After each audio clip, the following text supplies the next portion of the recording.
So I just want to say, like, if you feel like it's too late, it's not. So at 48, almost 50, I am starting over. But let me rewind for you. So when I was young, I was living like a destructive lifestyle. My parents kicked me out. I was in the shelter system. I was hungry. I had to make ends meet. But I always had a hustle. I sold art on the street. As you know, I'm a pretty good artist. I'm a pretty good photographer. So I would sell art and handmade jewelry on the street. Also did home care. And then I was able to get my own SRO. My mom shipped me to Long Beach and met my husband, and it's been pretty good. At 22, I went to culinary school because I was like, I needed a trade. I needed something to hone my energy and my time and my concentration in. Besides just, taking care of babies, I needed something because I've always been pretty ambitious. But culinary school, first of all, it was so expensive. Looking back, I should have went to like a different type of culinary school, like at a community college or something. But after 18 months of studying culinary arts, I realized I love to cook, but carrying those big pots of pasta, cutting all the mirepoix, it just wasn't for me.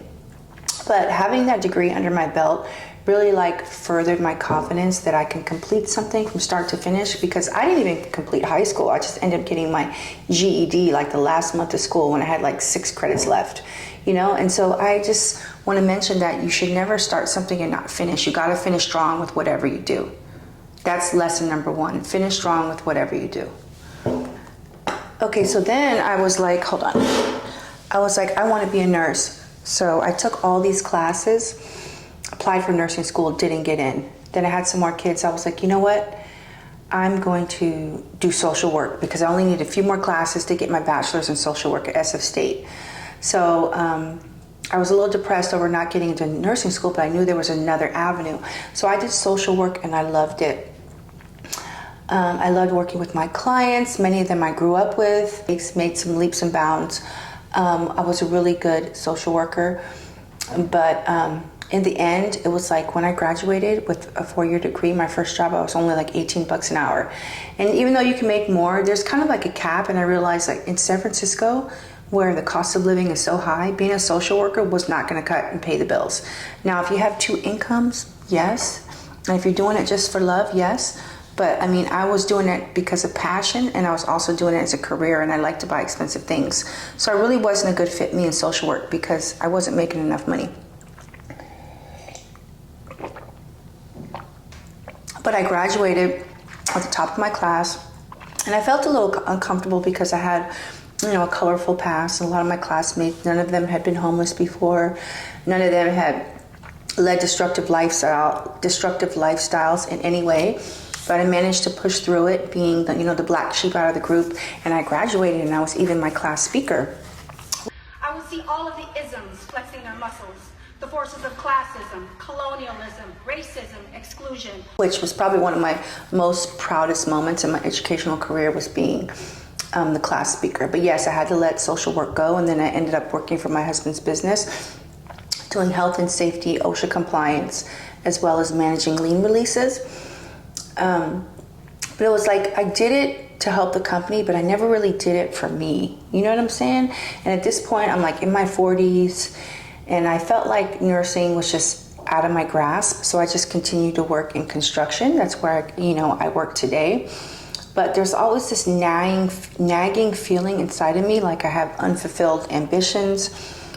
And they've changed a lot of laws. So now, if you've made any mistakes in your past that are over 10 years, you can kind of get it expunged and rehabilitate your life and show that you have made leaps and bounds. So it's you can't really let those roadblocks, maybe in the 90s, those roadblocks would have been a roadblock. But nowadays there's a lot of restorative justice, and they've loosened up on the laws. So I was able to put the past behind me and say, look, I want to do nursing. But yes, it was a difficult realization that, some careers, they just don't pay off, especially when you're living in a very expensive area like New York, San Francisco, LA. You really need to use your heart and your brain at the same time. You know what I'm saying? It's I love YouTube, but I only make maybe $300 a year. I don't make a living off this. I do it for fun, and I like to share, and I'm very creative, and it fills my cup. Being on YouTube fills my cup. it's not like a business move, but yeah, definitely you have to combine, you know, something creative with something practical. So, so when I was started applying to nursing programs, they were like, now here I am, like 45, they're like, all your science classes are too old. Your anatomy, your physiology, your microbiology, your chemistry, your pathophysiology, your pharmacology, you got to take them over. And like my brain is very artistic. I'm not like a scientific brain. So I felt like the wind was knocked out of my sails. I felt like a punch in the stomach. I was like, I'm too old. Here I am, 45. I'm not about to take these classes again. But one day I was like, you know what? I'm just going to do it. And I just started with one class at a time. I retook because I really needed to concentrate because I had been out of the field of science for so long. I couldn't stack them. I couldn't do like 3 hard classes at once. And that's what I recommend to you. If you're starting over, it's never too late. So what if you're the oldest person in the class? I was always the oldest person in the class. But you know what it taught me being the oldest person in the class? How to warm up to the teacher, how to have good conversations, how to have articulate, intelligent conversations, how to buy in something for this birthday if you're on the cusp between a B- and a B. You know what I'm saying? Like it taught me a lot. Being the oldest in the class definitely had its advantages because I knew how to like finesse the situation, so to speak. I mean, I still had to hustle my ass off and work twice as harder because a lot of those students had just learned these principles in high school. So it was fresh. For me, it was like 10 years since I had learned that stuff. But I hunkered down and I managed to get B's and A's in all my sciences that I retook. Actually, no, I did get 1 C in pathophysiology because that class kicked my ass. But anyway, so I was like, okay, let me apply to these. So just take one class at a time, slow and steady progress. You know what the word trudge means in the Bible? It means to walk with purpose towards a goal. And that's what I did for these prerequisites. I just took one on top of the next and I walked towards the goal, you know, and I finally did it. And I applied to these nursing schools. I got recommendations from my former employers, my former professors, and I got into a really difficult school. And so I'm going to be starting an accelerated Bachelor's of Science nursing program. I also got into an associate's program, but I was like, you know what? It's only a little bit more money and I'll have a better degree. Let me just do this because this program is made for people with bachelor's degrees already. So I start in a couple weeks and I'm so nervous because a lot of my colleagues, their undergraduate studies are in like chemistry, physiology, all of these heavy science-based courses, where my undergrad is in therapeutic arts. Social work is a therapeutic art. So in a way, I'm trying to fit a circle into a square here, but I just have to have confidence. I have to believe in myself. And yes, I'm the oldest person in the class. In like 10 years, my back's going to be aching. I'm going to start getting arthritis, but who cares? You need to chase your dreams. It doesn't matter how old you are. And I could have done something else, like commission-based, like real estate, but it's like I didn't want to be beholden to a commission-based job where it's like I'm hustling and having to chase that sale. Like that's really not me. You know what I mean? I'm not that aggressive in that way. I'm aggressive in other ways, but in terms of like getting somebody to buy something, I just would rather let the product speak for itself. And I didn't want to have that pressure of a commission-based job. So if you're starting over in life, go for a trade.